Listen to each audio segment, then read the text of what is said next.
আমি বসে ভাবছিলাম যে দুনিয়াতে আজও অনেক মানুষের মনে হয় যে আমাদের সূর্য মহাকাশের কোনো এক জায়গায় ঝুলে আছে, আর তার চারপাশে আমাদের যতগুলো গ্রহ আছে সেগুলো শুধু ঘুরেই যাচ্ছে, প্রদক্ষিণ করেই যাচ্ছে।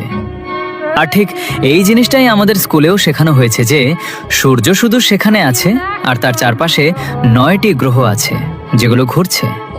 আর এটাই হলো সৌরজগৎ, এটাই মহাবিশ্ব, আর এটুকুই। কিন্তু এটা খুবই দুঃখজনক বিষয় যে এইসব জিনিস ভুল, আর তারপরও এগুলো আমাদের স্কুলে পড়ানো হয়েছে। এখন যদি আপনার না জানা থাকে তবে বলি, আমাদের সূর্য শুধু এক জায়গায় ঝুলে নেই, বরং এটি আমাদের মিল্কি ওয়ে গ্যালাক্সিতে ঘুরে বেড়াচ্ছে, আর নিজের সাথে সমস্ত গ্রহগুলোকেও মিল্কি ওয়ে গ্যালাক্সির ভেতর দিয়ে ঘুরিয়ে সামনের দিকে নিয়ে যাচ্ছে।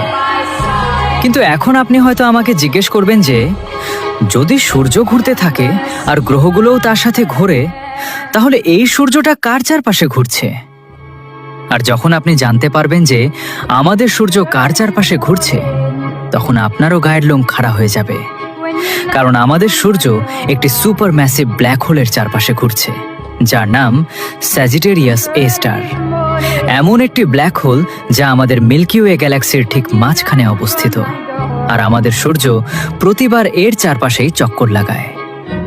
পৃথিবীর হিসাবে আমাদের এই সূর্য ওই সুপারম্যাসিভ ব্ল্যাক হোল স্যাজিটেরিয়াস এ স্টারের চারপাশে একটি চক্কর সম্পন্ন করতে সময় নেয় প্রায় 250 মিলিয়ন বা 25 কোটি বছর।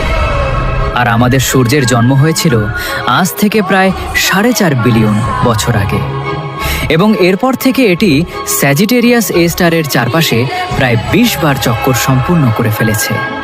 আর এরপর সূর্যের কাছে আর মাত্র 22টি চক্করের মতো সময় বাকি আছে, যার পর আমাদের সূর্য নিজেই তার নিজস্ব সৌরজগৎকে গিলে ফেলবে বা ধ্বংস করে দেবে।